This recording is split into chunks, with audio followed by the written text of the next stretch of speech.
Turn off your lights. Make sure your doors and windows are locked. Things are about to get spooky. I Walked on Water by 13 Kittens and Counting. I know this sounds absolutely absurd, and I promise I'm not making it up or crazy. For a long time, I was in as much disbelief as you probably are. I also want to promise I was not having some kind of psychotic break or hallucination. I only have one other witness, my husband, but he remembers it a little differently than I do. A few years ago, me and my husband were staying at some cheap hotel near Pittsburgh because he had to go there for some manager meeting, and we decided to stay a few extra days because we really liked the city and decided we wanted to see a few attractions after his conference/meeting thing was over. This hotel had a standard indoor pool 3 to 7 feet deep with a ladder and a staircase into the pool. Here's my perspective. As he was drying off to go get some snacks in the lobby, I decided to try and jump in the deep end of the pool because I hadn't done that since I was a kid. And I would be the only one there. While he was drying himself on the chairs on the shorter side of the pool, I walked over to the deep end and was hyping myself up to jump. For some reason, as I stood on the side of the pool, I had a weird detachment from reality or something of the sort. This is what I would call the glitch. I had a sudden third-person perspective of myself, like I was piloting myself from directly above. I had awareness of my body, face, and the part of myself I couldn't see from above. But I had a weird telepathic knowing sense of something, like when you're dreaming and you just know what everything around you looks like without actually seeing it. I had a sort of diamond or weird trapezoid kind of shape above my head, and I wasn't afraid at all. It was just like, yeah, that's the floating mind diamond, obviously. Not a second thought about it. And I remember feeling like the laws of the universe meant that could never fall and I could never drop it. So obviously I could walk onto the water like a surface and just, that's how it was, I guess. It felt completely like physics/laws of space were different, but also they'd always been that way. It came naturally to me, like how you feel gravity comes naturally to you or any other force. Like I had known these reality rules my whole life. I guess this is the best way to put it. So I just walk onto the water to do my dive. I just stepped forward and felt a sort of particle barrier or something between the bottom of my feet and the water surface. And all this time, I'm still not questioning anything, like, yeah, obviously this is how that works, kind of feeling. Our perspectives break here. For me, I walked onto the water and was like, oh, now I can't dive. And as if I remembered a part of this reality's physics, it broke and I was pulled back into the world and was suddenly hit with a rush of adrenaline as I knew I was going to fall into the water, which I obviously did. In that moment of realization, I heard a cracking sound, like really muted, high-pitched thunder or like something stepped on a twig. That entire realization, adrenaline, and fall took less than a second. Just snap back to normal. I came up out of the water to look at my husband, who has a confused sort of what the F look on his face, almost like an anger or disgust mixed with completely and total confusion. I looked back trying to figure out what the hell had happened. His perspective is that I walked over to the other side of the pool. He heard a weird hum sound, like a low-pitched flute mixture with the noise you hear when you put your head on someone's stomach and hear their digestion. He looked up at me, expecting me to also be looking around confused, but saw me acting totally normal. I then stepped onto the water and started walking out to the middle of the pool, as I also remember. Then he heard a snap and saw something that appeared to be a really small lightning above my head as I fell.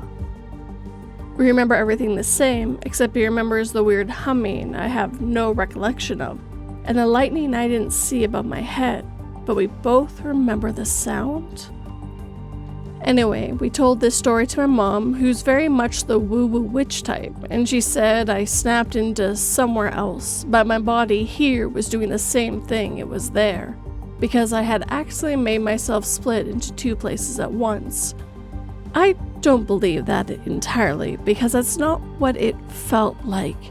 It felt completely real, and if my husband hadn't witnessed it, I would have thought that I had some kind of psychotic break or disassociation episode. But he saw it too and told me everything exactly as I remember it before I told him what I felt, minus the detail of the hum and whatnot. Any idea what this could be? I still don't feel right years later.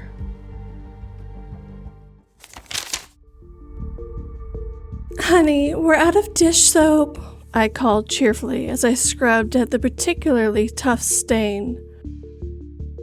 My husband gasped in horror as he saw me scrubbing my raw and bloody hands and said softly to me, "I'm so sorry we lost our insurance.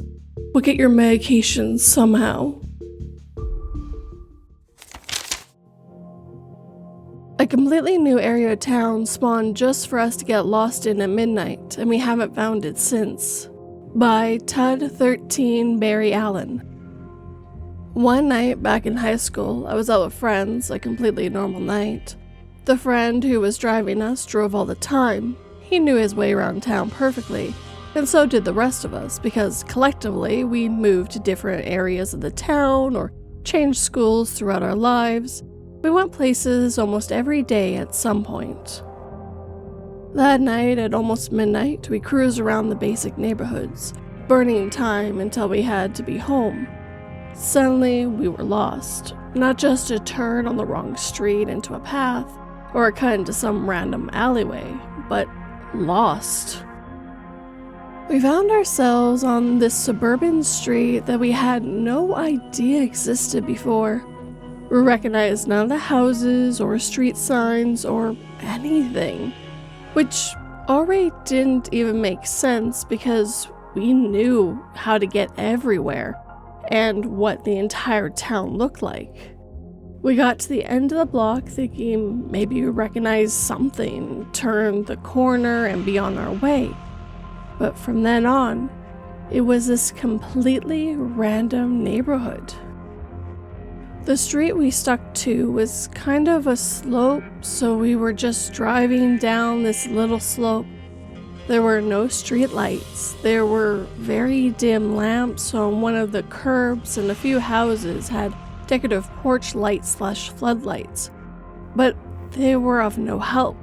We could only see the sidewalk and the front of the houses when we cruised right past. The sky was pitch dark with only the North Star and a couple stars in the distance.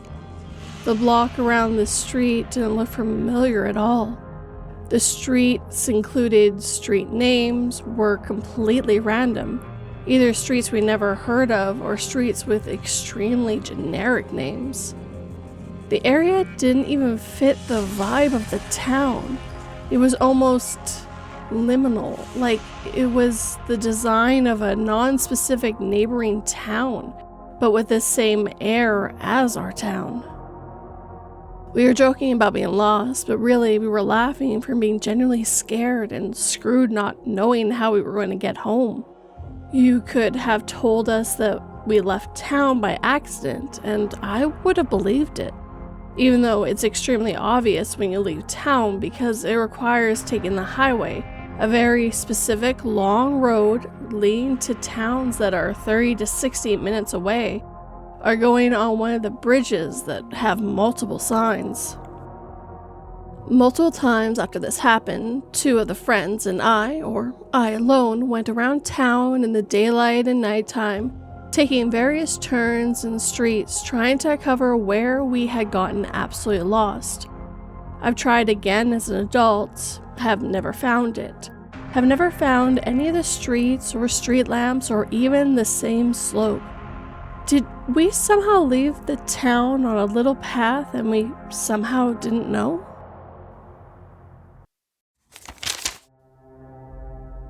Standing idly by the elevator, I felt a tug on my hand.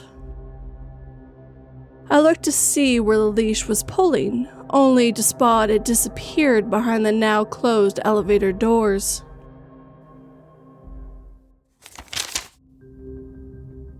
Woke up in a slightly different timeline / parallel reality about a week ago, by blah blah bay. Alright, well, basically a little over a week ago, I woke up in a slightly different reality than the one I used to be in, slightly becoming increasingly debatable as things go. This all started when I was coming home on a Thursday night after being out with some friends. I was completely sober. I was coming back home and had to find parking in Brooklyn, which, if anyone knows anything about late night parking on Thursday, it's a nightmare. Given the neighborhood that I live in, there's street sweeping Friday morning, so basically I was trying to find parking where I wouldn't have to get up in the next morning to move my car. Given that it was really late at night, there weren't any not street sweeping spots open except for a potentially risky near a fire hydrant spot, but not blocking, just closer than I like. I started to pull in there, but a second layer decided to keep looking for a while longer, so I pulled back out and circled my neighborhood several more times before giving up and coming back to the same exact spot. I figured I'd squeeze close enough to the car behind me that I could get away with it. The reason why I mention this and why it's an important detail is because I got out of the car 3 times to check how much clearance I had between me and the car behind me. I left maybe 2 to 3 inches, and given that I had gotten out several times, I knew that the car behind me was red. Anyway, I finished parking, walk home, and go to sleep. The next day, I'm walking back to my car just a block down. I know I'm right after the fire hydrant on the right-hand side, but something kind of strange happens. I see my car and notice that there's now a different car behind me, and there's ample space between us, which wouldn't make sense because the car that was behind me did not have significant space between the car that was behind them, unless multiple cars had moved at this point. The other thing that didn't occur to me was that I didn't actually see a fire hydrant when I walked back to my car. I just saw my car, no fire hydrant, and there was a car parked in front of mine, which means that if I had somehow overlooked the fire hydrant in the moment, that car in front of me would have been directly blocking the fire hydrant. But why would a random car risk getting ticketed on a Friday night when there's no street sweepers on a Saturday? Friday nights are some of the easiest nights to find parking in Brooklyn. So it would have been completely unnecessary, and there were multiple spots open on the very block as it was early in the morning. As I mentioned earlier, one of the very first things I had noted was that there was a black car behind me and that there was ample space between us, which I thought was weird. So I get into my car, and as I'm pulling out, I get over a bump which struck me as odd. As I'm driving off, I realized I don't remember seeing the fire hydrant, and then I asked myself, why was there a car parked in front of me? Why would they risk getting a ticket? It made no sense, and I just started getting this really weird, sick feeling in my stomach. So I tell myself I'm going to circle back around.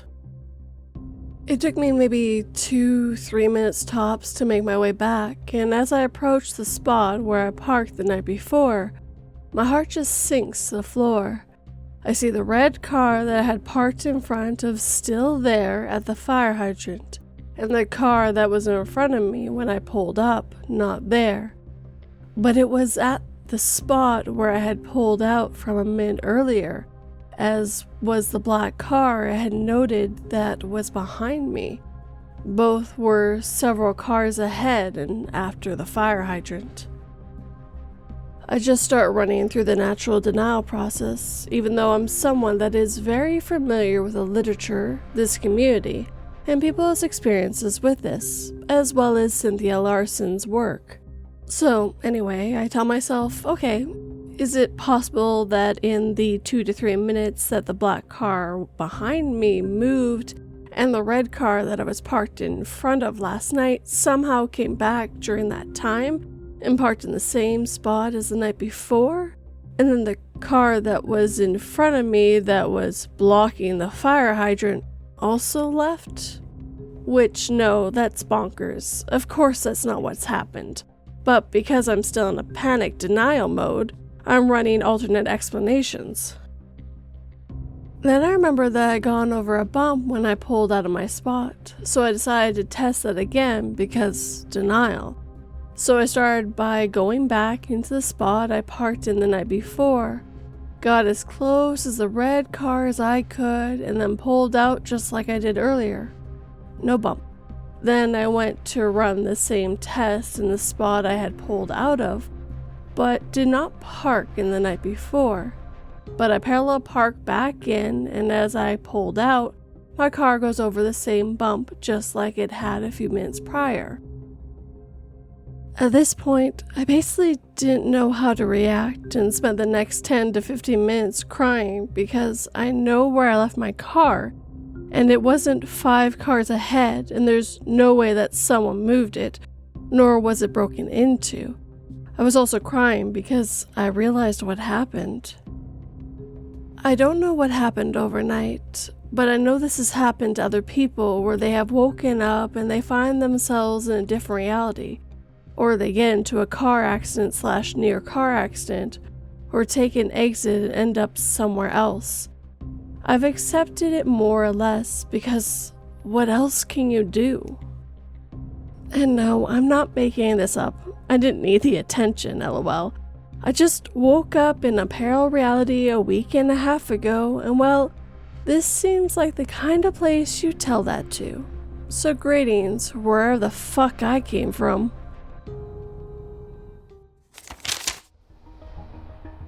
I was delighted to be chosen by God to defeat the demons that appeared between humans. It was a demon. I had to protect humankind, I explained to my distraught husband, who kept asking where our daughter is.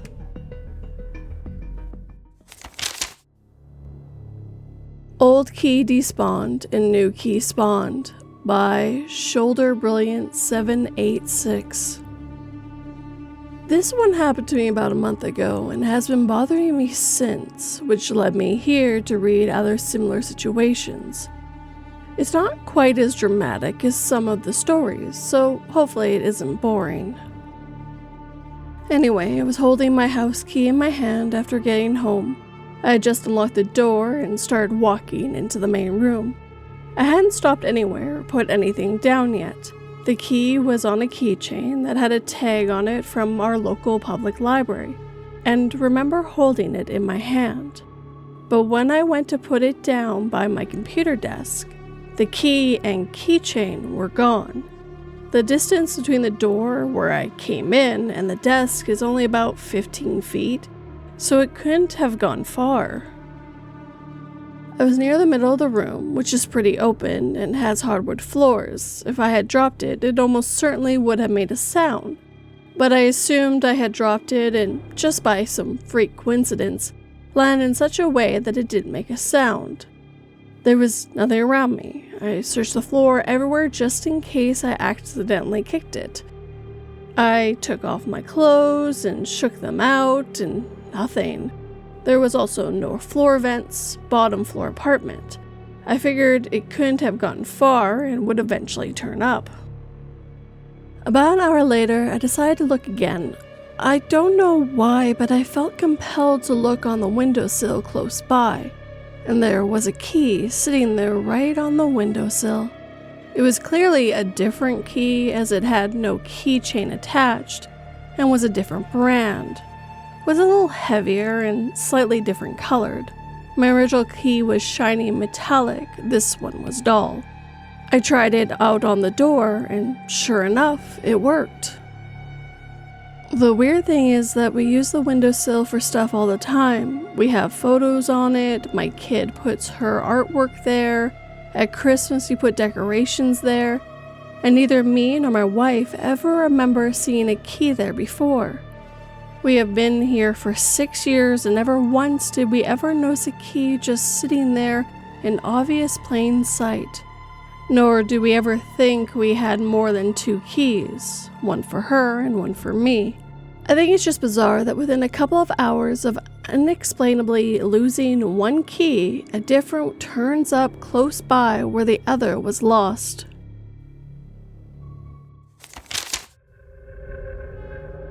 Promise me we'll open our time capsule together, Olivia giggled as we buried the lunchbox in my backyard. 20 years later, I returned from overseas, smiling at the remains that we'd buried inside. Friendship bracelets, notes written on scraps of paper, the bones of our shared grade school bully, hair clips.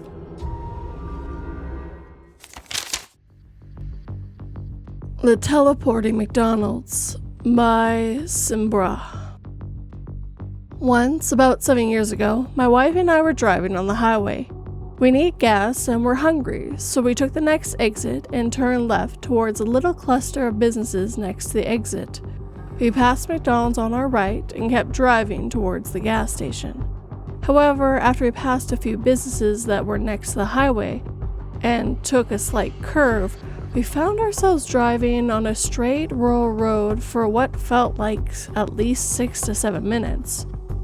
No buildings, no people. Well, we got discouraged and turned around.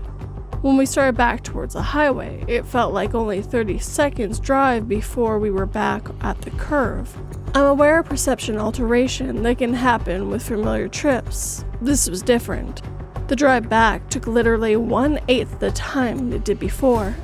My wife also noticed this. The scariest part, we then came up to the businesses. The McDonald's was on the right side. It was on the right side when we drove the other direction. I noticed this first and with a slight hesitation said, wasn't that McDonald's over there? Pointing to where it was after we got off the highway. We did not make any turns. We drove in a straight line after the curve, turned around 180 degrees, then drove straight back towards the curve. My wife was wide-eyed and agreed that it was in fact on the right side both times. We were still hungry though, so we pulled in and ordered. This time my wife spoke up first. Why are these employees acting so weird? They weren't doing anything super out of the ordinary, just looking at us in a way that felt wrong, like robots. It's hard to describe. To this day, we tell this story, and I find it very interesting that there are TV shows depicting this exact idea, most specifically From.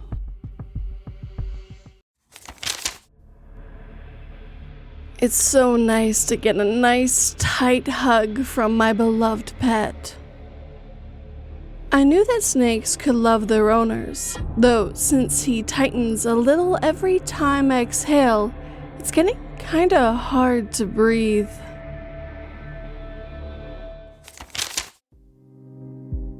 And with that, our time together is coming to an end. If you have a story like me to narrate, whether true or fictional, you can send it my way 3 different ways. All my links, including the ones to my socials, are down below. I would like to thank all the writers who let me read their stories this evening. The story of walking on water and the out-of-body experience that came with that. And to be lost in part of town that no matter how hard you try, you can't find that part again. Knowing exactly where you parked your car, but yet finding the next day moved, and everything exactly how it was the night before. Very odd. And then a key seemingly despawning, with a new one replaced on a windowsill. to a teleporting McDonald's that really just wants to stay on the right side of you. I personally found the walking on water one the most interesting and bizarre of all of them. To kind of be above yourself and basically see a little symbol above your head is got to be the most bizarre, weirdest, hard to explain to anyone else story. I don't fully even know where to start with that one, but definitely was a great read and I hope you guys enjoyed it. Now if you enjoyed these stories, hit that like button and make sure it feels it. If you're new, please subscribe and turn that pretty little bell to all notifications. And please hit that hype button if you can, to help new people find this video as well. And please leave me a comment. Tell me what you thought, what kind of stories you like in the future. And if you got this far, put "no glitch in here" in your comment. If you're listening on the podcast and are able to, please leave a review and comment. And if you know anyone else who might enjoy these kinds of stories, please share this channel and podcast with them. It helps quite a bit. If you're willing to help in a more financial way, like these lovely people on the screen right now, I do have Patreon and memberships where you get early access and a few other bonuses. But if you want to do more of a one-time thing, I have PayPal, Buy Me a Coffee, and Super Thanks. But as always guys, thank you for watching and listening. It always has and always will mean the world to me. Sleep tight and don't let 42 bite.